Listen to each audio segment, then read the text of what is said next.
Besito del pase, Alfredo. ¿Cómo le va? Débora, ¿cómo andan? Muy bien, buenas noches. Bien. Y Mónica. Aquí estamos con Mónica, como todos los miércoles. Miércoles de Mónica. Gran compañía. Pensé que te iba a ver con las bombas Molotov en la mano, como vos fuiste parte del complot contra el autoatentado. El autoatentado. Qué terrible, Terrible. Qué terrible.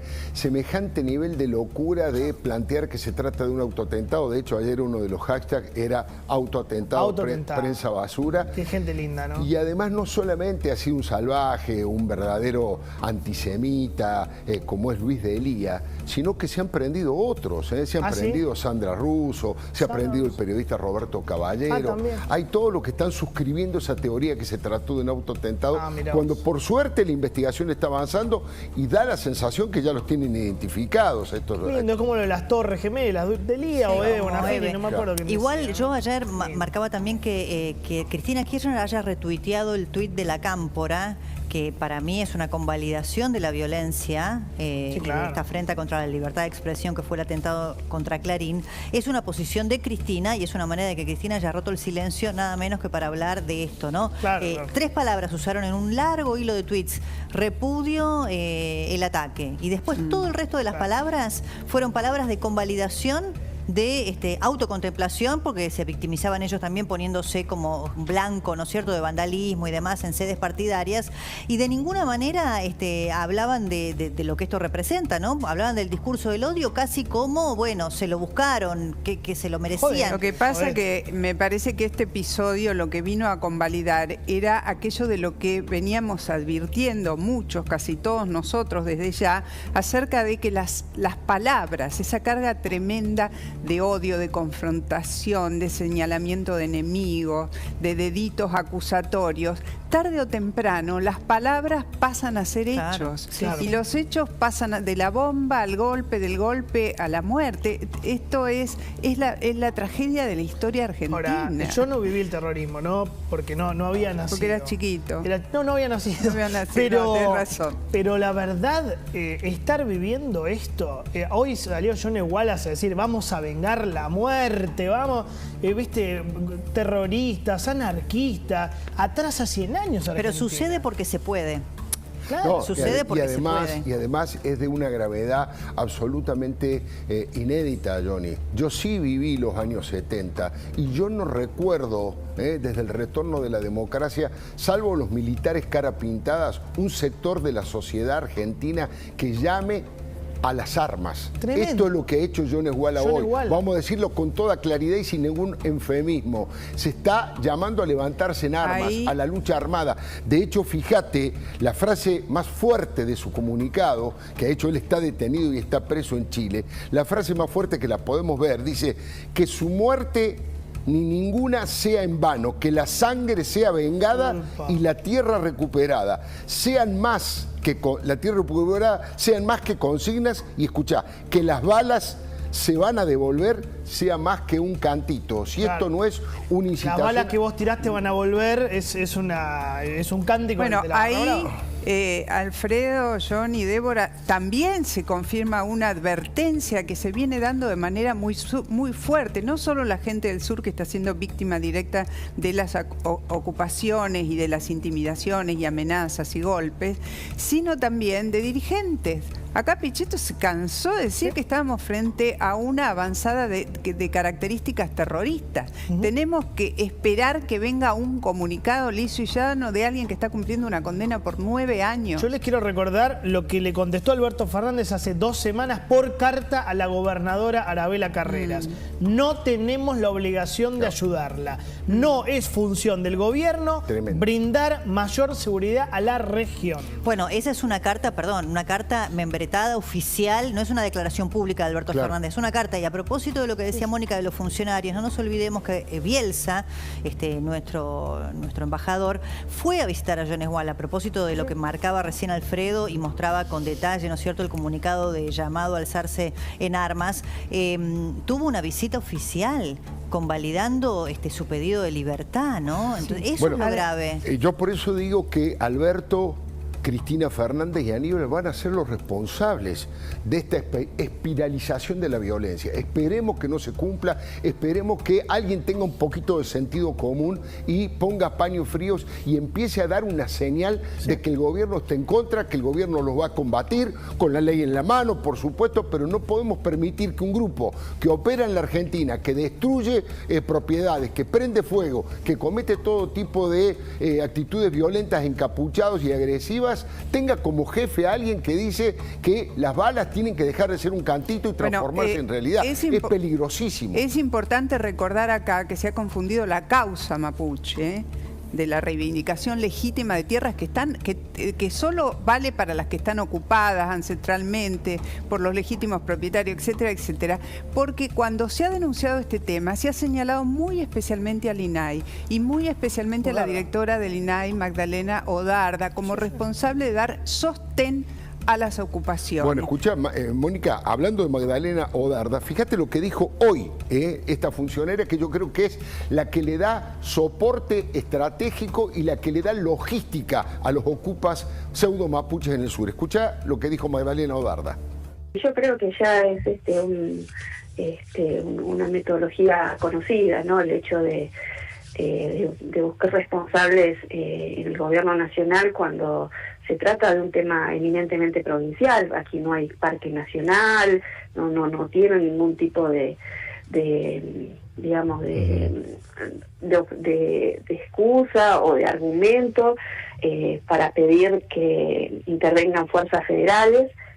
Del lado de los terroristas, claramente, te quiero sumar que Luis Pilquimán, el segundo del INAI, lo encontraron con una camioneta oficial del Estado Nacional. ¿Seguro? Llevando gente a una toma. Claro.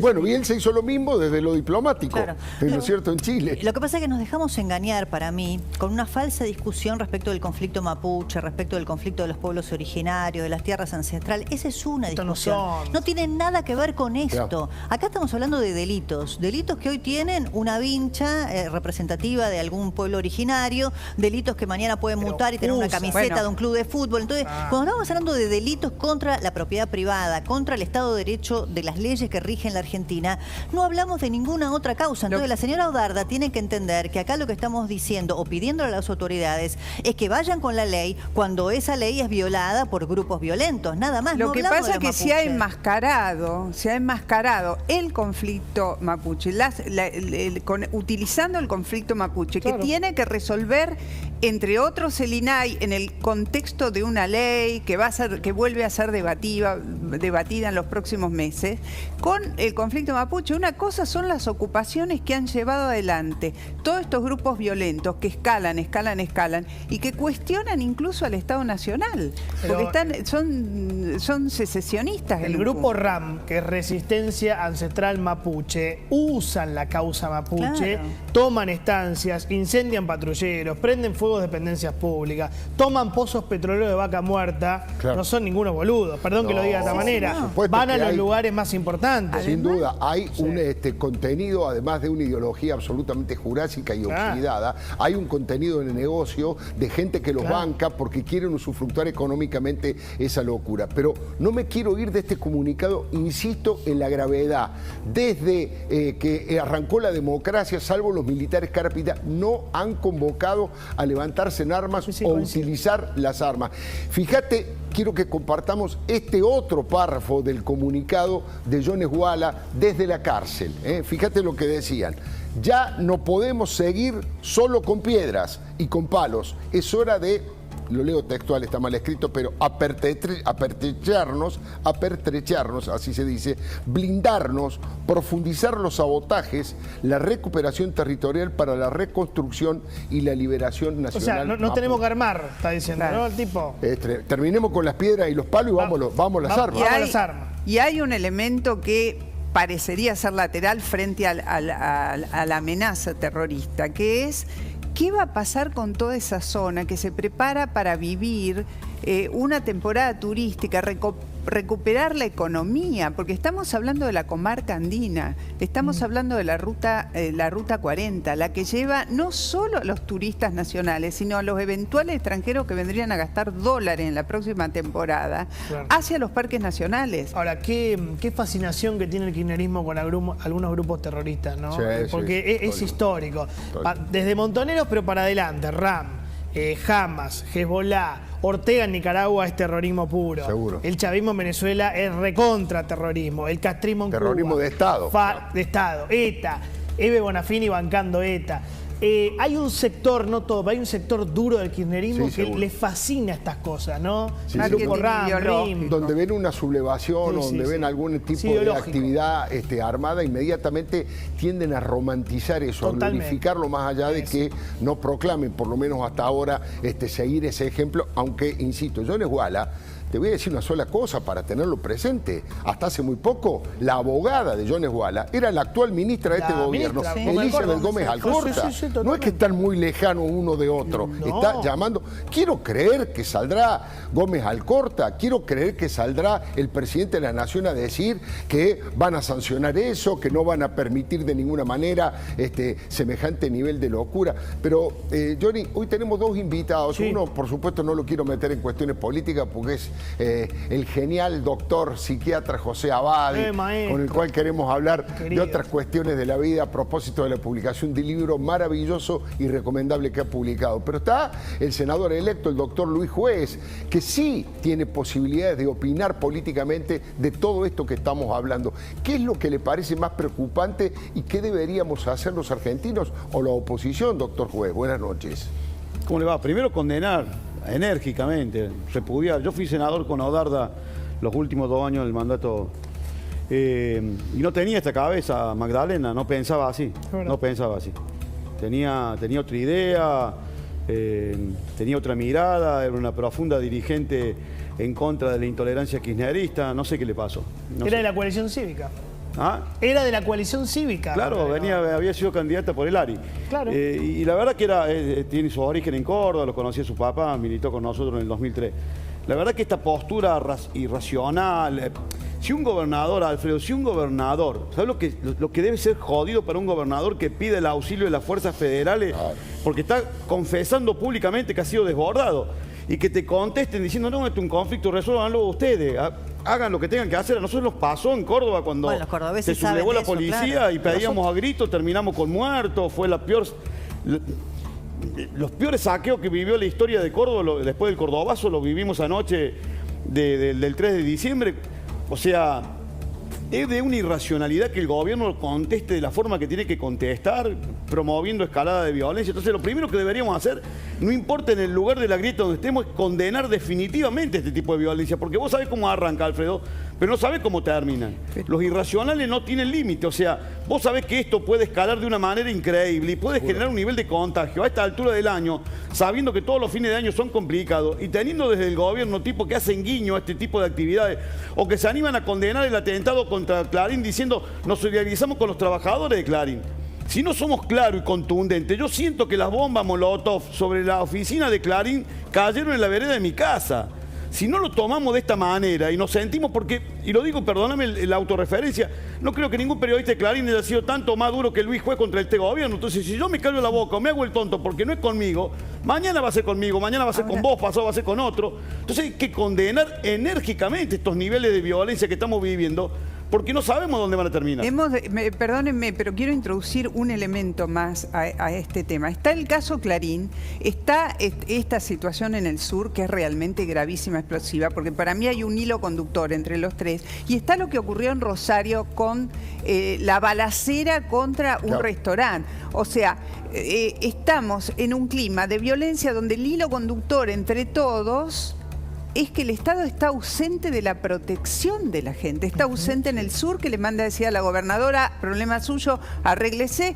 Está ausente en Rosario, donde nada se movió de su lugar, a pesar de que este episodio gravísimo sin antecedentes. Bueno, ni hablar de lo de Clarín. Lo que está en crisis es la definición misma de Estado. Max Weber dice, aquella comunidad humana que dentro de un determinado territorio reclama para sí el monopolio de la violencia física legítima. Eso hoy no está en la Argentina, sea en Rosario, en Río Negro. Un estado de amenaza. O en Clarín. Johnny, en algún momento, además de ausencia del Estado, hay complicidad del Estado en algunos casos, sobre todo en el tema del sur. O Darda Pilquimán, lo que vos decías. Lo cual es peligroso. Y te lo voy a decir en términos absolutamente políticos y democráticos. Sí. Están destruyendo el pacto democrático del 83 que instaló en la Argentina el doctor Alfonsín. Coincido. Si algo se instaló, si algún activo tenemos los argentinos como sociedad, es que en el 83 dijimos nunca más a las dictaduras, nunca más a las violaciones de los derechos humanos y nunca más a la utilización de la violencia como instrumento político. Eso lo está quebrando este gobierno. Ya empezó Cristina en su segundo gobierno y siguen por esta línea que los hace perder votos, que los hace perder elecciones, pero al parecer no les importa. Suscribo cada palabra de lo que dijiste y tengo una sensación de que es un castigo a la gente, que no se bancan perder. Yo lo decía recién, que son malos perdedores y que como perdieron y el 67% le dio la espalda, castigan.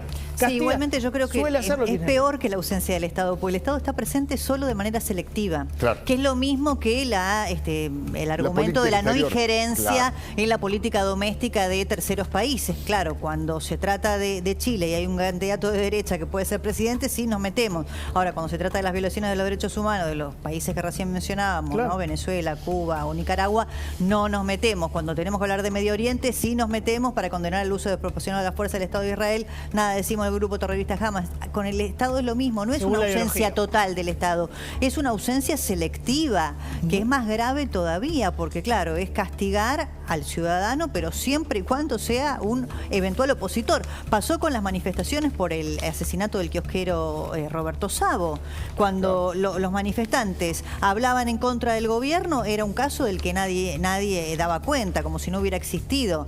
Entonces, sí, también hay que hacer una lectura posible dentro de todas las hipótesis que se hacen, es ¿qué significa esto en el contexto de un presidente que se supone refunda su gobierno, lo relanza y lo relanza con otro tipo de aliados?